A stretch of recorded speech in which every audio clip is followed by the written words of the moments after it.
qaar ka mid ah xildhibaanada golaha deegaanka ee degmada Burco ayaa si weyn uga soo horjeestay qoondeynta looga qoondeeyay sanduuqa horumarinta Somaliland ee SDF oo gobolka Togdheer looga qoondeeyay 5% halka gobolada dhigeedna loo qoondeeyay saami ka badan inta looga qoondeeyay gobolka Togdheer waana kuwan xildhibaanada oo arintaasi ka hadlaya warda lacagta gaalayna siisay Hargeysa lama siin gaaladuna waxay ku filan tahay haddii sanduuqa si aan loo qaybin waayo baaray guura sanduuqaagana la gurdaan u niraahno bay ku filanta lacagta waxaan maqlaynaa Hargeysa waxa qaadatay 40 sideed iyo soddon wax ka yar qaadan mayna anaguna waayo day caasimadii labaad baan unaa suuragal maaha in gobolkii Togdheer la shab u qaato himaka waxaanu nahay dee Puntland ma lihin Somaliland ma lihin Islaamka la sheegayo marka la boqolkiiba shan qaata dee Somaliland ma lihin Puntland ma lihin waddankana laga hooyo Soomaaliya kana laga dhawaaqay weliga reer Hargeysa way naga dambeeyeen haddana boqolkiiba 40 bay qaateen annana shan baan qaadanay timalaha waana laga saaray dalka waana laga saaray waxaan leenahay lacagta dadkii la celiya bay noo qaybiyo lacagta ma lihiin idinku suuragal ma aha in waxa soo kale wax lagu qaybiyo 2018 sanduuqii SDF markii la qaybiyay 73% gobolada saddex gobolada galbeedka ayaa 73% yahay 23 wuxuu ahaa gobolada bariga iyo la isku siiyay oo dhan oo Burco ka mid tahay waxaan doonaynaa inaan bulshada gobolka Togdheer bal loo fasiro waxaan ay ku heshay gobolka Togdheer 5% cidii qaybisay haw fasisho haw qeexdo madaxweynaha waxaan ka codsaynaa madaxweynaha Togdheer mudane Muuse Biixi Cabdi mudane bal haddii aad ogtahayna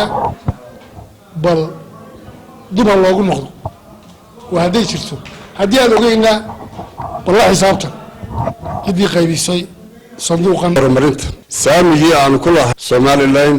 oo ay tahay gobolkii labaad ee magaalo madaxdii labaad ee Somaliland Burco taasoo maanta qaybiskii la qaybiyay sanduuqa horumarinta SDF-ka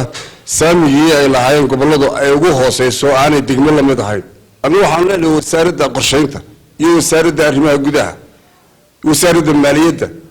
inay arrinka ay dib ugu noqdaan waxaan leenahay si garsoora haw qaybiyo magaalo madaxdii labaad uma qalanto ayadoo aanu dulmanayno markii hore aanu ka dulmanayn miisaaniyadii aanu ku lahayn ama cashuurtii aanu ku lahayn gobolka oo loo beeriyay berbera oo aanu la yaabnay qaybta ay heshay gobolka Togdheer oo helay gobolka Togdheer kaas oo aanu nahay ama Burco ay tahay dee caasimad labaadii Somaliland magaaladii ku xigtay caasimadda uguna xagga population kana uguna population badnayd marka laga tago caasimadda runtii waxaan u arkaynaa inaanay halka jirin cadaalad waxaan leenahay xukuumadda Somaliland waa unfair ma aha cadaalad dhowr jeer horena way nagu dhacday sababta gobolka Togdheer loo daba socdo cadaalad la'aanta inta la eg dawaan ka yaabanahay anagu waan ka jawaab leen waxaan nasiib daraa wasiirka qorsheynta iyo wasiirka maaliyaddu waa wasiir baawra waa wasiir reer Togdheer waa Saacad Xaaji Cali Shire waxaan leeyahay maanta wasiir anagoo waliba cagahayga kugu nimaanagoo cabanayna oo gobolka ka cabanayna dhibaatadiisana sheegayna inay maantana nusqaan ku soo noqoto inay tan sida qayb loo dhigo adigoo fadhiyay haddii aad fadhiyayna ka daba tegidaad leedahay madaxweynaha waxaan u sheegayaa Jamhuuriyadda Somaliland waan salaamayaa waan hambalyeynaya sanadkii hore reer Burco xus badan bay ku hayeen madaxweyne maanta qaybta waxba kuma lihid oo waxa tahay aduu madaxweyne qaranka waa in la qiimeeyo cabashadaas gobolkana uu sugayaa jawaabta madaxweyne arrinta wax laga qabto Burco shan ku leh Somali Development Fund ma qaadanayno wasaaradaheedu dhimo way qaaweyn hadday tahay tii warfaafinta hadday tahay tii gobolka hadday tahay tii email laga dhawaaqay gurigii email laga dhawaaqay waa qabyo shimbiraha ka duulaya ee maanta caalanka in dugsiino hoos yaala wakaaladii biyaha lamida wadooyinkii gobolka ka baxay baa lamida madaxweyne maanta waxaan filaynaa inaan 40% qaadano ballan qaadadaadii ay u fulaan taana waanu ka daba tegaynaa ilaa habarta fadhida Norwishka ogteedan siinana arrinta iyada waa arrin aan runtii aad iyo aad naga dhaadhicila